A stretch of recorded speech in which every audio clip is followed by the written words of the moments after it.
Hi, this is Rucker Feeney, and this is me with my mask off.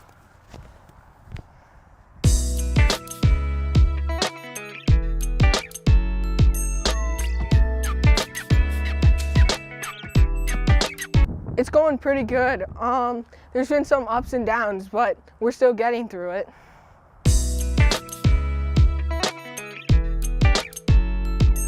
It's okay. It can be pretty comfortable sometimes, but I wish we could go a day or two without it.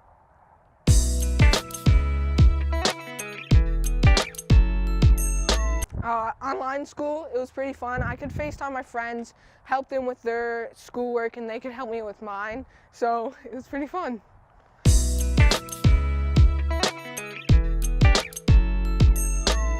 Hey Trojans! Welcome to this episode of Trojan TV. I'm Taylor. And I'm Emma. Today we've got a lot of great content, including some interesting things that you might not know about your teachers.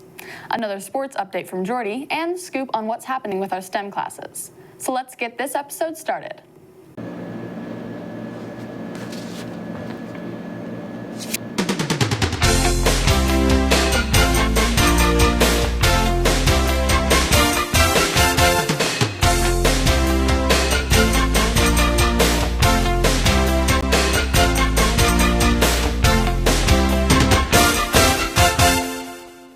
This episode of Trojan TV is sponsored by Susan Rouser State Farm Insurance, helping life go right. Cherryland Auto Glass, Northern Michigan's auto glass professionals. Cool Doors. Whitewater Contracting, the science specialists. And Tandem Wealth Management, moving forward together. When I first came to East, I didn't know much about the electives here, but I'm loving DMC. I know. I would really hate switching up my schedule randomly in the middle of the school year, like all the STEM students had to. Eli and Spencer sat down with the administration to find out why the changes were necessary. STEM is one of East's few hands-on classes where students could participate in woodworking and other construction projects. And the recent removal of the course has changed many student schedules. Well, I think hands-on classes are important. I do believe that we have a robust arts program here at East Middle School. Mr. Adair and Miss Susan Dungeon do a fantastic job getting kids working with their hands and that creativity. And again, because we're closing down STEM for a second semester doesn't mean that we're not going to revisit STEM and bring that back in the fall. Actually, I've been talking with the art teachers and we're talking about moving STEM to STEAM, which is science, technology, engineering, art, and mathematics. And so bringing on that additional layer of art and creativity to our current STEM program. Well, first we have to look at if we have a certified teacher in that course. And in this situation, we didn't have a certified teacher. Secondly, we look at the number of students that have an interest in taking the course. And based on that number, third, we determine if we can offer that course based on how much it'll cost to run that course. The primary reason to get rid of STEM for second semester all has to tie back to not having a certified teacher. Mr. Diment, as we all know, has retired, and Ms. Saferth has been in that position as a long-term sub. She's coming up on her 90-day total. State of Michigan only requires that teachers, substitute teachers, cannot teach more than 90 days in one classroom as a guest teacher. And so she's coming up in those 90 days, and even though we posted for the position and interviewed candidates, we didn't find a candidate worthy for that position. And so for second semester, we're not going to be able to offer that program. However, again, we will revisit that this spring for next year. Mr. Diment, who retired in the fall, was the only certified teacher in the district to teach STEM. Dr. Van Wagner says finding a certified replacement is a challenge. This is a unique circumstance that we're just starting to face, that, it's not really a removal in that aspect. It's that we can't find a teacher. So if you can't find a teacher, you can't run. It wasn't really to get rid of the STEM program. The hope is to still be able to continue that going into next year. Our issue that we're having is we can't find a teacher. You have to have a specific certification from the state of Michigan to teach at the middle school or the high school level. A little different than elementary. And so that STEM certification that we're looking for. We've had just one applicant, and when we offered the job, they ended up turning us down. We can only have one person in there for no more than 90 days. So we're at a point here where we just are not able to staff it. So we're going to continue to advertise that for next year and the fall. And we're hoping to be able to find a great candidate and be able to continue the program.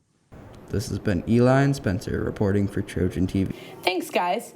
If you're one of the 100 million people that tune into this year's Super Bowl, you're probably surprised at the outcome of the game. The winners, Tom Brady and the Tampa Bay Buccaneers, crushed the Kansas City Chiefs. Yeah.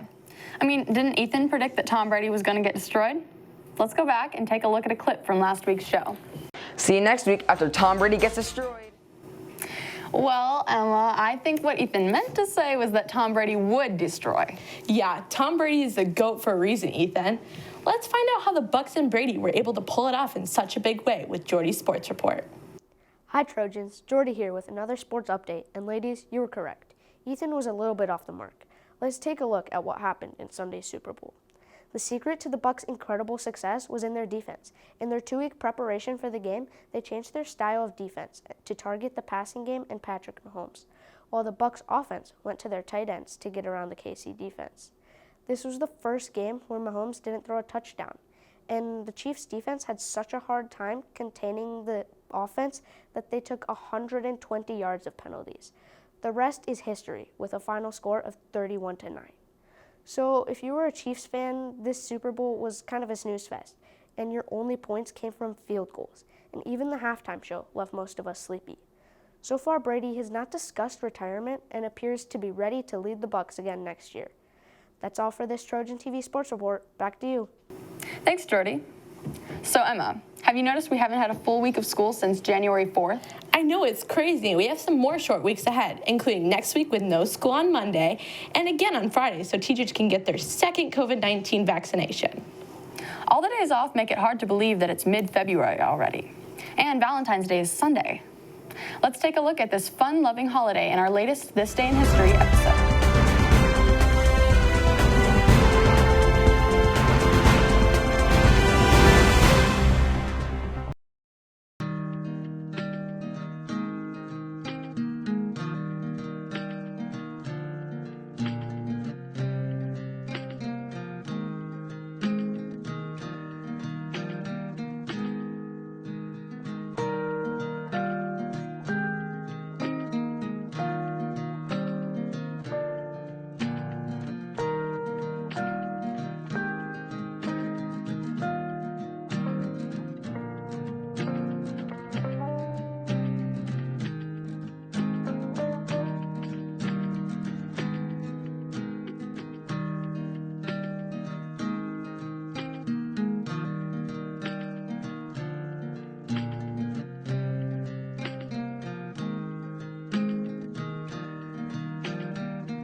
Thanks, guys. So, Emma, guess which one of the things I'm about to say is true about me? Oh, sounds fun. I'll give it a try. All right, first up, I have broken my collarbone. I've never left the country. I've never had pineapple, and I don't have a sister. What's your guess? I'm gonna have to go with that you have broke your collarbone because that's pretty specific. Well, actually, I've never broken a bone. The truth is that I don't have a sister. I just have one brother. Let's have the audience play this game with Caleb and Gabe on this first episode of 3 Lies and a Truth, Staff Edition.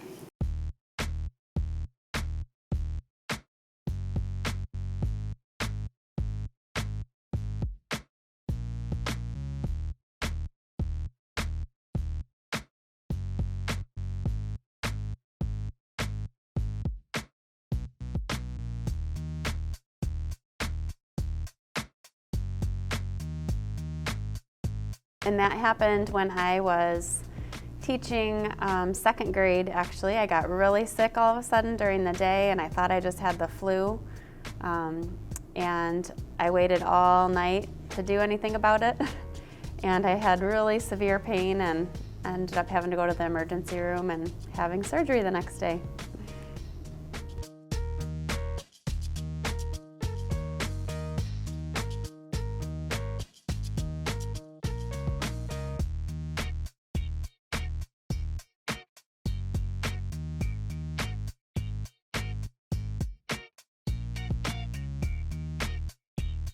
I've worked for the federal government. Prior to pursuing a career in teaching, I worked with a federal agency for 5 years and then decided to obtain a teaching certificate and master's in teaching, and I'm very happy I did that.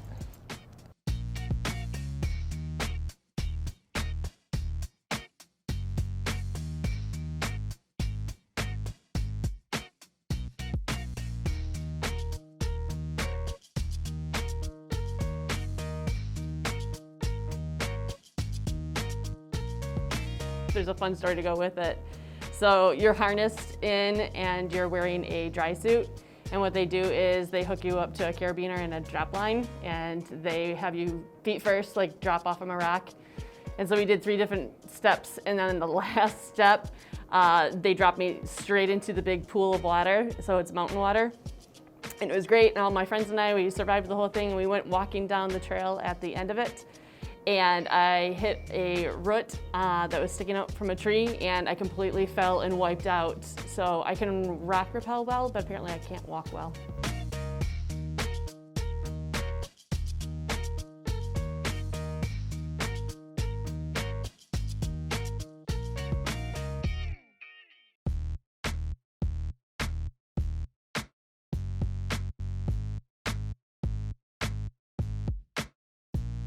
So yeah, I played women's hockey for a little while. It was a pretty comical adventure. I did not grow up playing hockey, but my son did, and it was a lot of fun. And there were some women on a hockey team that wanted more players, and so they talked me into it in my mid-30s.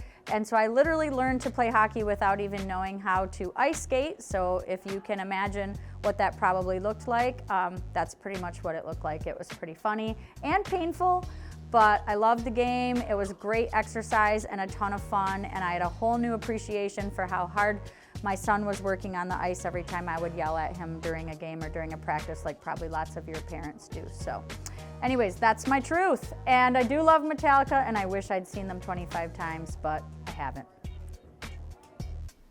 This has been Caleb and Gabe reporting for Trojan TV. That was a cool game. It's funny that Mrs. Humphrey went rock rappelling just fine, but wiped out on the walk back. Oh my gosh. That's it for this episode of Trojan TV. Be sure to check out this week's poll all about Valentine's Day on our website, The Link. And check out our Instagram at EastDMC, and subscribe to our YouTube channel at Trojan TV East. Have a great weekend, Trojans. Bye.